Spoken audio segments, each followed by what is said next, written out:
Queridos, convido os irmãos a abrirem a palavra de Deus no texto de Mateus, capítulo 6.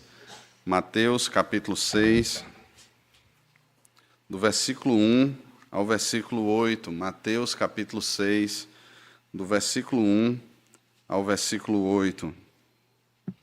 Nós seguimos com a exposição do Evangelho de Mateus. Estamos nessa parte, do conhecido como Sermão do Monte, onde, na verdade, encontramos uma coletânea de sermões, de pregações do Senhor Jesus, colocadas aqui nesse texto, que vai do capítulo 5 ao capítulo 7, como organizados e conhecidos assim como o Sermão do Monte. Capítulo 6 de Mateus, do versículo 1 ao versículo 8, nos diz assim a palavra do Senhor: Guardai-vos de exercer a vossa justiça diante dos homens, com o fim de serdes vistos por eles. Doutra sorte, não tereis galardão junto de vosso Pai celeste. Quando, pois, deres esmola, não toques trombeta diante de ti, como fazem os hipócritas, nas sinagogas e nas ruas, para serem glorificados pelos homens. Em verdade vos digo que eles já receberam a recompensa.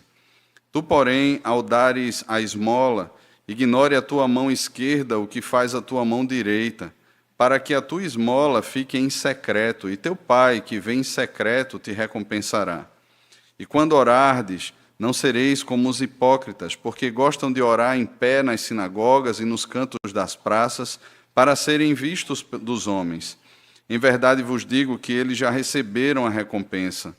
Tu, porém, quando orares, entra no teu quarto, e fechada a porta, orarás a teu Pai, que está em secreto, e teu Pai, que vem em secreto, te recompensará. E orando não useis de vãs repetições como os gentios, porque presumem que pelo seu muito falar serão ouvidos. Não vos assemelheis, pois, a eles, porque Deus, o vosso Pai, sabe o que tendes necessidade antes que lhe o peçais. Vamos orar, irmãos. Senhor, abrimos e lemos aqui a tua palavra, pedimos que o Senhor, por meio do teu Espírito, abra os nossos olhos para que contemplemos as maravilhas da tua lei. Ensina-nos, Pai, a tua vontade aqui nessa manhã e edifica-nos segundo ela. Em nome de Jesus. Amém. Quem aqui já não foi num jogo de futebol onde o seu time esplendidamente jogou e no final daquele jogo foi ovacionado pela torcida por haver, de repente, dado no adversário 7-1? De repente, não foi num jogo de futebol a sua alegria, e eu até entendo algumas torcidas aqui que vivem tristes constantemente porque seus times nunca ganham, só perdem. Mas, quem sabe, naquele show de uma banda que você curtia muito na sua adolescência, na sua juventude, você tinha toda aquela expectativa de ir naquele show, e de repente você foi e você saiu de lá, perplexo, não só com as coisas exteriores, a luz e tudo aquilo, mas com as suas lembranças do passado, e de repente por ver ali músicas que mexiam tanto com o seu coração no passado sendo cantadas ali, a alegria tomou conta de você e você quase que surtou com os aplausos e os gritos de mais um, esperando que a banda voltasse e cantasse mais uma, duas ou quem sabe até 3 músicas. Mas talvez não foi num show também, talvez naquelas antigas feiras de ciências da escola, ou mesmo hoje em dia, nas festas culturais, onde os alunos se preparam, e de repente você se preparou ali também, e depois de toda aquela apresentação, a plateia ali, ou aquele público naquela sala de aula olhando para você e dizendo assim: nossa, que apresentação maravilhosa que você fez. Todos, de alguma forma, buscam com isso o reconhecimento do público. E, na verdade, irmãos, não existe um pecado necessariamente entranhado nisso tudo. Afinal de contas, elogios não são pecaminosos. Nós podemos sim elogiar as pessoas, porque, afinal de contas, elas estudaram, elas ensaiaram, treinaram, se prepararam para aquilo e merecem, então, os louros da vitória. Quando nós olhamos para o meio evangélico, no entanto, nós comparamos muitas vezes isso que é vivido lá fora com o que acontece dentro das igrejas e se torna pecado, de repente, elogiar alguma coisa. um grupo que ensaia bem as músicas e que se prepara e que conduz a igreja em adoração, em louvor a Deus, e com aquilo ali sem atrapalhar o canto da igreja, né? Proporcionando com que a igreja cante, é uma bênção. Assim como um pastor, como um professor de escola dominical, como um líder de grupo pequeno, que se prepara, que estuda, que se esmera no estudo das Escrituras, muitas vezes é louvado pelas pessoas. Entenda que a palavra louvado, não estamos roubando o louvor do Senhor, ainda que exista muitas vezes uma linha muito tênue entre uma coisa da outra, porque o nosso coração é enganoso. E nós podemos, de alguma forma, enaltecer a nós mesmos diante dos louvores que as pessoas trazem. Existirão aqueles que, por exemplo, dirão que elogiar atrofia. Meu sogro gosta muito dessa expressão. E eles considerarão um pecado e uma tentação à soberba outros ou pessoas que, de repente, resolvam elogiar outras pessoas dentro do âmbito evangélico. O fato é que, seja em que área for, irmãos, tudo deve ser feito levando em consideração alguns aspectos. Primeiro deles, fizemos de acordo com a palavra de Deus, e isso em todos os aspectos da vida, não pensando apenas aqui dentro daquilo que fazemos da igreja, né, ou como igreja. Fizemos de acordo com a palavra de Deus. Segundo, fizemos de fato na consciência de que estamos diante da face de Deus. Terceiro, fizemos na força do Senhor, como que percebendo que a nossa vida depende dEle. Fizemos, portanto, para a glória de Deus. Se esses critérios, irmãos, e essas motivações estiverem alinhadas com a palavra de Deus, nós podemos até pensar no final, olha, afinal de contas, nós trabalhamos e fizemos alguma coisa, ainda que lutemos com essa presença do pecado no nosso coração, que tente trazer de alguma forma glória para nós mesmos. Poderemos perceber, em meio a essas reflexões, critérios mais profundos que nos levam a boa percepção daquilo que de fato estamos fazendo, seja na igreja, seja fora da igreja. E a quem de fato toda a glória, portanto, deve ser dada. Nas sessões anteriores a esse texto, nós encontramos Jesus, ele questionando a lei, o ensino da lei que foi dado pelos antigos e que era praticada por muitos dos seus dias. Jesus aqui, ele não veio revogar a lei, ele veio cumprir, nós estudamos isso e percebemos então que o Senhor confronta diretamente o falso ensino e também a falsa aplicação desse ensino. Percebemos aqui que é muito danoso, irmãos, quando nós somos ensinados de maneira equivocada, quando a palavra de Deus é torcida, quando de alguma forma há falas e interpretações equivocadas surgem da palavra de Deus, produzirão na nossa vida uma prática também completamente distanciada daquilo que é vontade de Deus. Agora, no capítulo 6, o Senhor passa para uma abordagem mais, digamos assim, prática. Ele confronta alguns atos externos e que eram comuns, como fruto também de um ensino equivocado, se tornaram comuns a muitas pessoas, principalmente aos religiosos e aos fariseus especificamente. Eu quero então chamar você a pensarmos nessa manhã sobre o seguinte tema: o que os olhos veem, o coração sente. Em primeiro lugar, qual é o problema? O que é que está acontecendo aqui nesse texto que nós lemos? Observe comigo o versículo 1 do capítulo 6. Jesus diz o seguinte: guardai-vos de exercer a vossa justiça diante dos homens com o fim de serdes vistos por ele. De outra sorte, não teríeis galardão junto de vosso Pai Celeste. É necessário, irmãos, nós pontuarmos aqui uma observação bem importante. Olhe comigo o capítulo 5, versículo 16, o que nos diz a Escritura Sagrada. Capítulo 5, versículo 16, o Senhor Jesus, falando que os discípulos são a luz do mundo, ele finaliza dizendo: assim brilhe também a vossa luz diante dos homens, para que vejam as vossas boas obras e glorifiquem a vosso Pai que está nos céus. Ou seja, ele tratou os discípulos como sal da terra, e o sal é aquela parte quase que imperceptível. Ninguém gosta de mastigar uma pedra de sal num churrasco. Você usa o melhor sal, de repente é um sal de parrilha, alguma coisa que se dissolva facilmente, e você tem apenas o sabor, e não uma pedra para quebrar de repente ali o seu dente. De outra forma, a luz do mundo É um aspecto completamente... O sal ele não é percebido a não ser pelo sabor, a não ser pela preservação dos alimentos, mas a luz é percebida.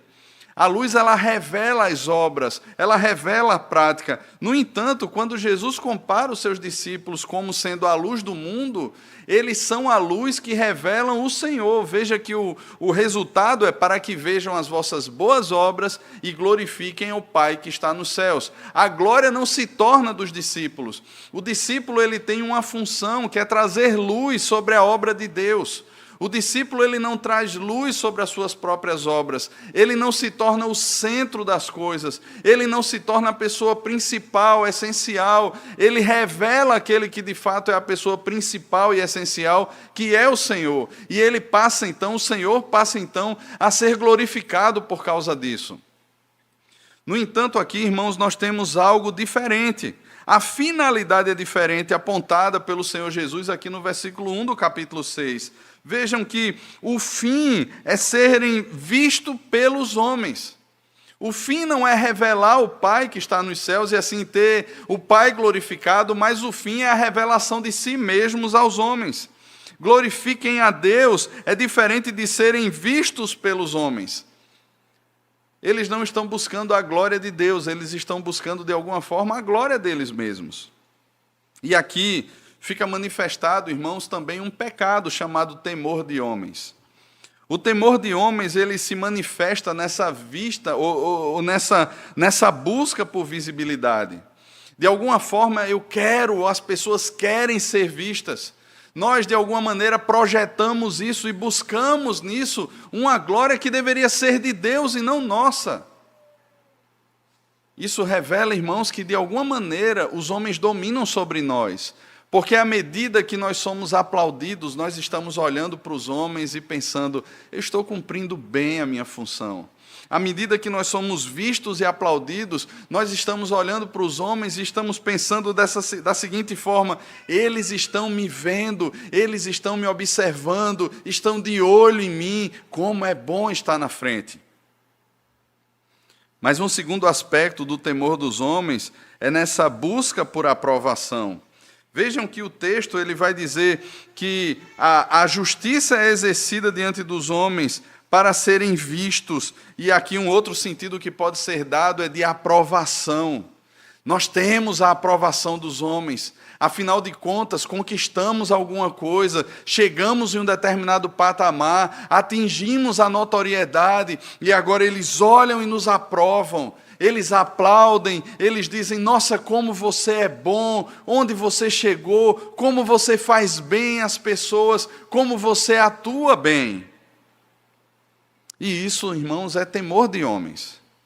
E o temor dos homens, nesse sentido que o texto é revelado aqui pelo Senhor Jesus, ele é completamente oposto ao temor do Senhor. Porque o temor do Senhor se utilizará das motivações corretas para que o Senhor seja visto, para que o Senhor apareça e não nós. Mas aqui é o contrário. O homem se utiliza das coisas do Senhor para benefício próprio. O homem se utiliza do ministério, pensando aqui especificamente no texto, ele se utiliza das coisas religiosas para a glória do seu próprio nome. A glória dos homens, então, passa a ser recebida como afagos mortais no coração. Porque eles obtêm o que de fato eles precisam. Quando nós somos vistos e aplaudidos, quando as pessoas olham para nós, quando os holofotes são postos em nós, meus irmãos, nós recebemos aquilo que buscamos. A aprovação, as vistas dos homens, os olhares, a expectativa de que você é essencial, de que precisamos de você, de que sem você as coisas não andarão. Sabe, esse peso, irmãos, essa luz que é lançada, pode por um tempo até trazer para mim ou para você, para qualquer um de nós, seja em que área nós estivermos, algum tipo de satisfação. Mas esses afagos, eles são mortais. Porque nós não fomos criados para receber glória dessa forma. Nossa estrutura, irmãos, ela tenta usurpar aquilo que pertence ao Senhor, mas ao mesmo tempo o anseio pela glória traz sobre nós um peso que é incompatível com a nossa estrutura. O nome de Deus, a fé, a religião, eles passam a ser usados como instrumentos de manipulação, como palco, para que de alguma forma o eu possa ser visto, as pessoas possam ser vistas e aplaudidas. Esse é o problema, irmãos, que é identificado aqui pelo Senhor Jesus. E o Senhor Jesus passa então a trabalhar sobre 3 ideias, e a primeira delas nós vamos ver do versículo 2 ao versículo 4. A segunda ideia que o Senhor Jesus passa a trabalhar aqui vai do versículo 5 ao 8, e a terceira ideia que ele vai trabalhar vai do versículo 16 ao versículo 18. Nós veremos as 2 primeiras ideias, ou os 2 primeiros cenários que o Senhor Jesus coloca, então, onde o eu é revelado de uma maneira a usar a religião como palco ou trampolim para a glória do homem. O primeiro aspecto tem a ver com a ajuda aos que necessitam, do versículo 2 ao versículo 4. Olhe comigo o texto. Quando, pois, deres esmola, não toques trombeta diante de ti, como fazem os hipócritas, nas sinagogas e nas ruas, para serem glorificados pelos homens. Em verdade vos digo que eles já receberam a recompensa. Tu, porém, ao dares a esmola, ignore a tua mão esquerda o que faz a tua mão direita, para que a tua esmola fique em secreto, e teu pai que vem em secreto te recompensará.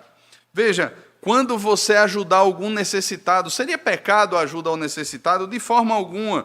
Nós encontramos isso na própria lei de Deus, Êxodo capítulo 23, versículo 10 e 11, Levítico capítulo 19, versículo 10, Deuteronômio capítulo 15, do versículo 7 ao versículo 11, nós percebemos na lei do Senhor que esse é um caminho dado por Deus. Mas não só na lei do Senhor, nós encontramos também nos profetas. Nós encontramos no livro de Jeremias, capítulo 22, versículo 16, Daniel, capítulo 4, versículo 27, Amós, no capítulo 2, versículo 6 e versículo 7, os profetas também falam sobre isso. Os ensinos de Jesus em Mateus 7, 12, Lucas 6, 36, 38, em João 13, 29, em Gálatas 6, 2, usada ali pelo apóstolo Paulo, nós percebemos o cuidado do Senhor Jesus com as pessoas que carecem de auxílio, de alguma necessidade. E logo, irmãos, não é um pecado a ajuda aos necessitados. Porém, essa ajuda ela deve partir do pressuposto correto. Porque, veja, o Senhor Jesus já identificou o problema, que é o anseio pela glória dos homens, que é o desejo de ser visto pelos homens, e ele agora então segue.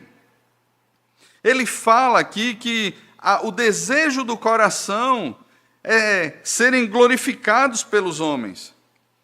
A ajuda, irmãos, ela deve partir desse pressuposto correto, que é a palavra de Deus, as motivações corretas para a glória de Deus, para a ajuda do próximo, de alguém necessitado. Porque nós entendemos, irmãos, que o fôlego da vida, a própria disposição para o trabalho, o próprio trabalho, eles são dádivas de Deus. Nós compreendemos a mordomia cristã de que nós somos apenas administradores daquilo que Deus tem nos dado a administrar. No final das contas, nada do que temos é de fato nosso. Quando entendemos que todas as coisas pertencem ao Senhor, meus irmãos, passamos então a ajudar o próximo, a olhar para o próximo, como a palavra de Deus direciona os nossos olhos. E o problema aqui é que eles não percebem nada disso. O problema aqui é que a motivação se expressa nesse desejo de ser glorificado pelos homens. Eles fazem alarde, eles tocam trombeta diante disso. Eu fico pensando, irmãos, em algumas instituições, algumas ONGs, até mesmo algumas igrejas, né, que fazem questão, né, vamos colocar aqui a placa, ajudamos fulano de tal, construímos a casa de fulano de tal, doamos tanto para fulano de tal. Não toque trombeta. A questão não tem a ver com a ajuda, mas a questão tem a ver com esse alarde, tem a ver com esses alarmes que são tocados, essas trombetas, as faixas que são postas. Olhe como nós somos bons, olhe como nós fazemos o bem. É exatamente, irmãos, essa prática, fruto de uma motivação corrompida que o Senhor Jesus está confrontando. Não tem a ver com a ajuda, mas tem a ver com a motivação para ajudar e o desejo de reconhecimento porque ajudou. No final das contas, é como aquela acariciada mortal no ego, né? Olha, se não fosse por mim, essas coisas não aconteceriam. Se não fosse por aquilo que eu dei, se não fosse por aquilo que eu fiz, eu me sacrifiquei para que isso estivesse aqui agora. É exatamente, irmãos, quando a vida passa a ser observada e as ajudas passam a ser feitas dessa maneira. Jesus os chama de hipócritas. E aqui há algo bem interessante, porque Jesus toma uma palavra que veio exatamente do teatro grego. A palavra hipócrita significava um ator. É alguém que sobe para viver uma realidade de fantasia, mas naquele momento é uma realidade. Ele não é o personagem que ele está encenando ali, mas naquele momento aquilo ali faz sentido e a plateia aplaude exatamente a encenação, aquilo que está acontecendo ali. Uma mensagem está sendo entregue, algo está sendo feito. Só que quando as cortinas fecham, aquele ator ele vai para o camarim, ele tira a sua maquiagem, ele troca de roupa e ele vai viver a vida normal. E muitas vezes, irmãos, é exatamente isso que acontece. Nós passamos a encenar em determinados momentos, falamos como crentes, vestimos como crentes, agimos como crentes, mas não passamos de hipócritas, porque no final das contas nós queremos a glória para nós mesmos, nós queremos o aplauso das multidões, nós queremos os comentários, as curtidas, nós queremos de alguma maneira estarmos em vista dos homens. E usamos até artifícios que são carnais. Ora, quem não é visto não é lembrado. E eu quero é ser visto, né? Para que as pessoas lembrem. Eu quero o meu nome na placa, para que as pessoas saibam o que eu fiz. Eu nem vou contar a história da irmã do bolo novamente. Jesus os chama de hipócritas. Era uma encenação apenas. E como é que Jesus trata essa situação? Observe comigo o versículo 3. Tu, porém, ao dares a esmola, ignore a tua mão esquerda o que faz a tua mão direita. Veja, Jesus traça aqui de um lado os hipócritas. Os hipócritas, eles encenam algo. Eles não têm o coração biblicamente orientado, nem as suas ações orientadas pela palavra, nem as suas motivações corretas, alinhadas à palavra de Deus, para fazer aquilo que de fato deve ser feito a quem precisa. Eles querem simplesmente palco, eles querem simplesmente aparecer. Porém, Jesus usa aqui uma expressão que contrasta com a questão dos hipócritas. Ele olha agora para os discípulos e diz assim, tu, porém. São dois grupos diferentes. O grupo dos hipócritas e o grupo dos discípulos. E ele faz essa distinção entre os discípulos, entre a multidão, entre os discípulos e os fariseus. Ele faz essa distinção. Você não toque trombeta. Você não faça alarde. Diferente deles, você não age assim. Ignore a tua mão esquerda o que faz a mão direita. Não saiba. Esconda uma da outra quando estiver fazendo alguma coisa. Não busque alardear essas coisas. Não busque o aplauso das pessoas. Não busque ser visto pelas pessoas. As pessoas não precisam saber que foi você quem fez. As pessoas não precisam saber que foi você quem deu. Elas não precisam.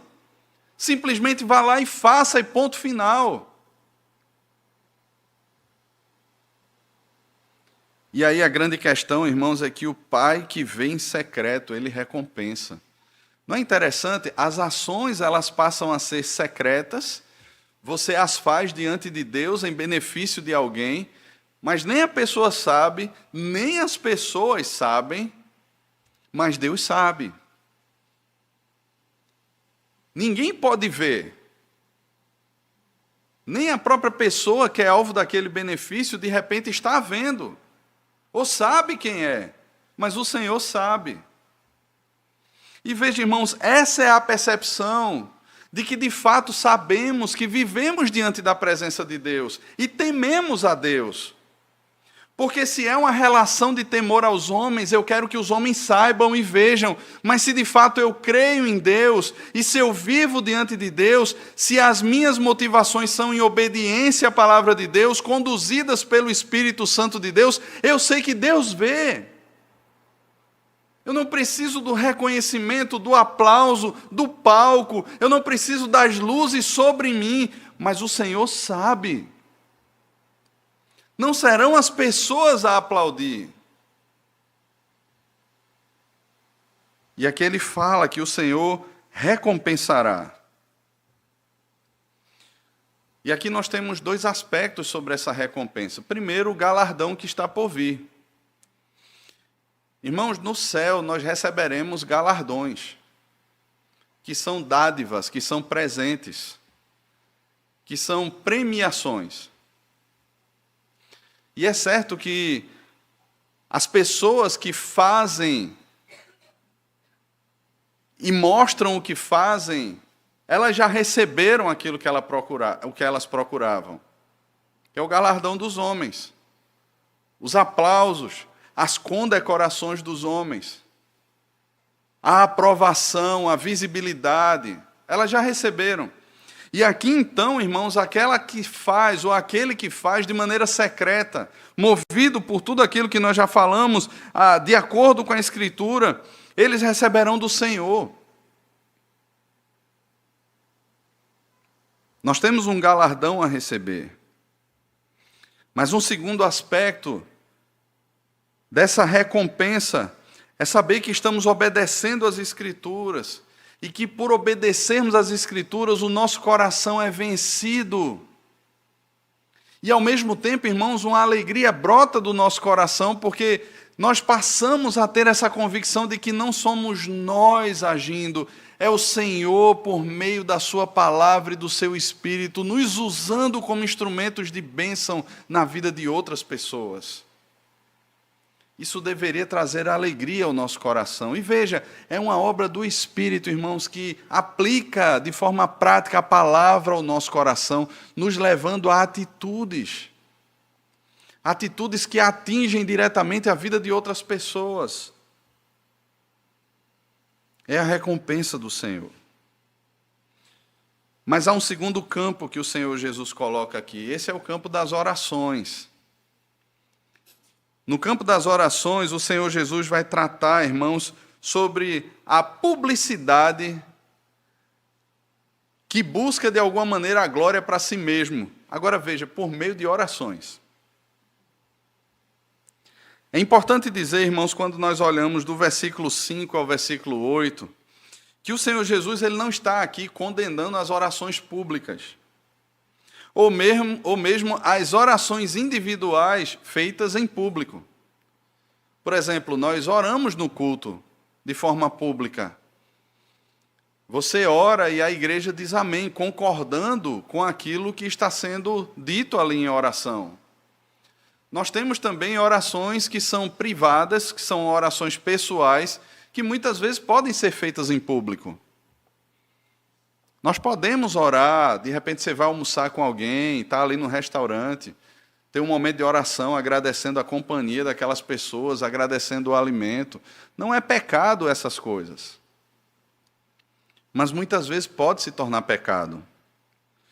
O que Jesus está condenando, irmãos, é a oração ostentação. É aquela oração feita para ostentar. Eu não sei se você já percebeu pessoas que mudam o vocabulário quando está orando. Não sei se você já percebeu isso, né? Maravilhoso Deus, em tua presença nos encontramos. Parece um teatro, não é verdade? E Jesus usa a palavra aqui, hipócritas. A pessoa não tem aquele vocabulário, não fala daquela forma, e ela passa então a ter um vocabulário diferente, uma forma, uma impostação de voz diferente agora porque está orando. Tudo muda. Nada daquilo faz parte do dia a dia das pessoas. Até mesmo o uso de termos teológicos, né? Eu lembro de uma vez, né, um amigo meu contando que uma pessoa chegou na igreja que ele trabalhava na época, né, e a pessoa orando lá, né, usando assim uma linguagem teológica, que ele disse assim: rapaz, esse cara já estudou tudo isso. E aí chegou no final, né, do culto, eles sentaram para conversar. Rapaz, que profundidade você orou, me explica. Sabe que eu tenho dúvida sobre esse tema teológico que você mencionou na oração. Você pode me explicar o que é isso? Aí o cara: rapaz, foi uma palavra que eu ouvi numa pregação de internet, achei bonito e estou usando. Hipocrisia, irmãos. Veja como a oração ela pode se tornar um instrumento para visualização, para curtidas, para autopromoção. A oração ostentosa, vocabulários diferentes, expressões externas que não fazem parte do uso comum, impostações e tudo mais. E tudo isso, irmãos, acaba gerando nas pessoas uma percepção equivocada também de uma super espiritualidade. Nossa, como fulano é espiritual, olha só como ele ora com autoridade. As pessoas, nós crentes, nos impressionamos muito com essas coisas, não é verdade? A gente se impressiona com essas coisas, a gente acha bonito. A gente olha e diz assim: como fulano sabe orar, né? E a gente fica com vergonha se de repente alguém pede para nós, meros mortais, orarmos de uma determinada reunião ou no encontro, alguma coisa assim. A gente fica com vergonha. Quem sabe orar é fulano de tal. Chama a irmã cicrana, né? Chama fulano para orar. Afinal de contas, eles sabem orar bonito. Eu não sei não sei nem usar as palavras direito. Veja, irmãos, como essas coisas causam um impacto negativo, um discipulado negativo na própria igreja. Que, afinal de contas, as pessoas sabem orar e nós não sabemos. E muitas vezes, irmãos, isso serve como instrumento de manipulação para os outros. A oração deve fazer parte da nossa vida. Nós não podemos jogar fora a oração. Não é pecado orar publicamente. Não é pecado orar individualmente. Não é pecado. Não é pecado orar antes das refeições. Mas muitas vezes atrás disso se esconde, irmãos, um teatro armado. Algo que é hipócrita. Simplesmente nós queremos manipular ou vender um peixe para as pessoas. É exatamente isso que o Senhor está condenando. Note que a motivação que está no coração é serem vistos pelos homens, é serem honrados pelos homens. O final do versículo 5 é: eles oram em pé na sinagoga, nos cantos das praças, e a atitude aqui a motivação, eles querem ser vistos pelos homens. E eles já receberam também a sua recompensa. Muito bem, alguns homens se levantaram para aplaudir. Nossa, que oração rebuscada, que oração bonita, que oração ostentosa, que coisa linda é ver você orando. A busca, irmãos, era a admiração e, mais uma vez, a glória dos homens. E é exatamente isso que o Senhor Jesus condena. Eles já receberam a sua recompensa. Como é que Jesus trata essa situação? O versículo 6, o Senhor Jesus mais uma vez traça o paralelo: hipócritas e o tu, porém. Os hipócritas encenam a oração. Eles encenam a espiritualidade. Eles encenam e fazem questão de dizer essas coisas, de serem vistos e de serem elogiados como espirituais por essas coisas. Do outro lado, nós temos os discípulos. E aí Jesus entra com mais um tu, porém. E o que é que ele vai dizer? Ao orares, entra no teu quarto e, fechada a tua porta, orarás a teu pai que está em secreto, e teu pai que vem em secreto te recompensará. Veja, irmãos, o que Jesus está combatendo aqui, e o que Jesus está ensinando aqui, passa a ser interpretado também de forma errada por muita gente. Eu não sei se você já ouviu canções, ouviu pregações dizendo assim: você precisa ter o seu lugar secreto de oração. E aí o cara canta lá, né, sobre o lugar secreto, sobre o lugar secreto. E você já percebeu que o lugar secreto também se torna uma maneira espiritualizada de se buscar a glória? Irmão, o que é que você faz das 3 às 4 da tarde? Eu estou no meu lugar secreto. Glória seja dada a meu nome. Como eu sou espiritual. Ninguém mexa, eu não atendo. Ninguém mexa comigo, eu estou no meu lugar secreto. Não, fulano, você saiu de férias, você foi para onde? Não, olha, nas minhas férias eu só fiz orar e ler a Bíblia. Só fiz isso. Nada desviou minha atenção. Eu estava no meu lugar secreto o dia todo. Meus irmãos, já perceberam que Jesus não está lidando aqui com o local em si? Porque até mesmo o quarto fechado, esse local secreto de oração, pode se tornar uma ostentação gospel. Até isso pode ser usado para que as pessoas se promovam diante dos outros. O que Jesus está tratando aqui, irmãos, tem a ver com a sinceridade, com a verdade, com a intimidade. Com a legitimidade de algo que é reflexo da Escritura, de uma caminhada verdadeira com o Senhor, e não de uma produção maquiada, caricata de alguma coisa que eu quero vender para os outros, ou passar para os outros. O lugar secreto, ele pode se tornar motivo de glória. Ele pode se tornar motivo de super espirituais. Jesus está tratando aqui, irmãos, o lugar do coração, das motivações. Jesus está entrando aqui no campo mais profundo que nós temos no nosso ser, que é o nosso coração. Está lidando com as nossas motivações. O versículo 7, ele segue: e orando, não useis de vãs repetições como os gentios, porque presumem que pelo seu muito falar serão ouvidos. É interessante isso também, né? Porque ele não está confrontando aqui ou questionando a insistência. Veja, nós temos vários versículos nos próprios evangelhos ensinados pelo Senhor Jesus: batei e abre-se-vos-á, buscai e achareis. A gente tem um exemplo daquela mulher que diante do juiz dizia: julga a minha causa, e batia ali até ele se cansar e julgar a causa dela. Jesus não está condenando aqui, irmãos, a insistência da oração. O foco aqui do texto não é a palavra repetição, como sendo algo insistente, mas é a palavra vã. O peso aqui recai sobre essa palavra que é vã, vãs repetições. Ou seja, é alguém que está orando, insistindo e buscando para tentar impressionar a Deus por aquilo que fala. Imagina Deus lá impressionado, dizendo assim: nossa, que oração bonita, eu vou responder só porque ele orou bonito. Porque ele usa essas palavras rebuscadas. Olha, eu me encantei com isso. Se os homens aplaudem, imagine eu, que teatro lindo. Nossa, eu sou o seu primeiro fã. A gente não consegue impressionar a Deus, irmãos. Não é pelo nosso muito falar. Não é pelo nosso falar rebuscado.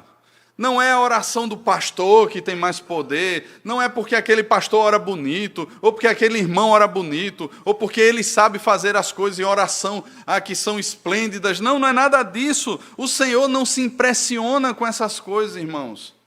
O Senhor não está na primeira fila, na primeira poltrona, dizendo assim: nossa, me convenceu agora, eu vou responder, só porque foi bonito. Não, o Senhor não se impressiona com essas coisas vãs. Essas coisas impressionam os gentios. E ele faz questão de dizer que os gentios, eles usam dessas vãs repetições e eles pensam que serão ouvidos por isso.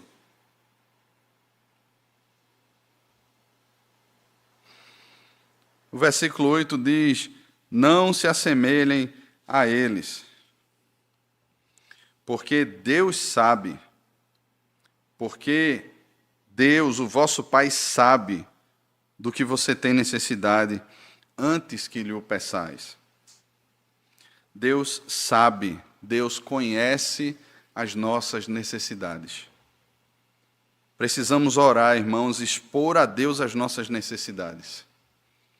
Mas não pensemos, irmãos, que a aparência externa, a ostentação do falar, impressionará o coração de Deus e fará com que Deus responda às nossas orações. Alguns aspectos aqui, irmãos, sobre esse versículo 8. Primeiro, quando Jesus está dizendo aqui que Deus sabe Deus conhece as nossas necessidades antes que nós peçamos a Deus. Primeiro aspecto, Deus ele é soberano. Deus não apenas conhece, mas estabeleceu todas as coisas de acordo com a sua santa vontade. Nós não mudamos os planos de Deus. Você não muda os planos de Deus. Nenhum de nós tem poder para mudar os planos de Deus. Um outro aspecto aqui do texto, irmãos, onde esse muito falar, parece que nós queremos informar a Deus alguma coisa que Deus não saiba, né? Pelo muito falar, e depois no versículo 8, o Senhor Jesus faz questão de dizer que Deus sabe. É como se nós quiséssemos informar a Deus algo que Deus não saiba. Senhor, tu não estás vendo. Senhor, tu não sabes. Deixa eu vir aqui, traz o ouvido aqui, Senhor. Eu preciso te contar baixinho para que ninguém mais ouça. Eu preciso comunicar ao Senhor. Talvez o Senhor não esteja vendo isso que está acontecendo. Deus sabe, irmãos. Nós não somos informantes do Senhor, que precisamos ficar correndo de lá para cá, tentando informar a Deus das coisas. Deus sabe, Deus vê. Nossas orações, irmãos, elas mudam o nosso coração e nos conformam à vontade de Deus. É interessante que C.S. Lewis, ele fala sobre isso, quando a sua esposa estava bem doente, algumas pessoas encontravam com ele e diziam assim, olha, como é que você pode estar servindo a Deus? Nós estamos orando pela cura da sua esposa, e isso e aquilo outro. E certa vez ele disse, olha, eu tenho orado, eu tenho buscado ao Senhor, mas as minhas orações não mudam os planos de Deus, mas elas mudam, amoldam e conformam o meu coração à vontade de Deus. E o último aspecto que precisa ser pontuado é que nossas orações, elas são um meio estabelecido por Deus para termos acesso ao que Deus já determinou nos dar. Nós poderíamos chegar aqui ao final e perguntar assim, para que orar então se Deus já sabe? Para que orar se Deus já determinou todas as coisas? Porque a oração é o meio, irmãos. João Calvino tem uma frase que diz que as prateleiras dos céus se encontram abarrotadas de dádivas porque os crentes, eles se encontram com os lábios fechados. Não é que Deus vá dar algo fora dos seus propósitos. No entanto, irmãos, existem bênçãos de Deus reservadas aos crentes. E para termos acesso a essas bênçãos, nós precisamos orar. E Deus vai nos dispor essas bênçãos por meio da oração, e isso é um exercício de fé e de humilhação, porque põe o nosso coração no seu devido lugar. Nós dependemos de Deus, nós confiamos em Deus, nós cremos em Deus. Se Ele quiser nos dar, se essas bênçãos estão nas prateleiras da sua despensa, nós as acessaremos por meio da oração. E Ele graciosamente nos dará. Mas veja que todo esse caminho é tratado pelo Senhor como sendo um caminho de intimidade, sendo um caminho fruto da palavra, dessa comunhão com Deus, dessa percepção de quem somos nós diante de Deus, do temor ao Senhor, da honra ao Senhor, de sabermos de fato, irmãos, quem é Deus e quem somos. E não como um meio para a promoção pessoal. Queridos, o Senhor Jesus, Ele trata aqui aspectos externos que muitas vezes podem nos confundir e confundir os outros na caminhada da fé. Não tem a ver conosco, irmãos, tem a ver com o Senhor. E cuidado quando tiver a ver com você. Cuidado com o palco. Cuidado com os aplausos. Cuidado, irmãos, com a ostentação. Cuidado quando o seu coração começar a pensar que tem a ver com você. Cuidado quando, de alguma forma, o seu coração for conduzido até mesmo a usar as coisas de Deus, o nome do Senhor em vão, para a sua própria glória. Precisamos guardar o coração, irmãos, e esse é o chamado do Senhor. guardai-vos de exercer a vossa justiça. Ele inicia exatamente assim o versículo 1 do capítulo 6. Guardai-vos. E como é que nós guardamos o coração, irmãos, se não na palavra do Senhor? Se não vivendo de acordo com os mandamentos, os estatutos do Senhor. E quando vivendo, irmãos, o que é gerado em nós é a humildade de Cristo, e não a soberba da carne. De modo que nós daremos, ajudaremos, sem que uma mão saiba o que a outra está fazendo. De modo que nós oraremos, serviremos a Deus, sem de alguma forma trazer os olhares das pessoas sobre nós, mas gerando nas pessoas uma expectativa e olhares pelo Senhor Jesus. Jesus tem mais uma vez, irmãos, o seu foco aqui voltado a tratar o coração dos discípulos. Nós somos desafiados, irmãos, a viver uma vida de verdadeira integridade diante do Senhor. Não uma integridade falsificada, que por mais que diga ser integridade, no final quer os aplausos para si. Mas uma integridade verdadeira que revela o caráter de Cristo, que aponta para Cristo.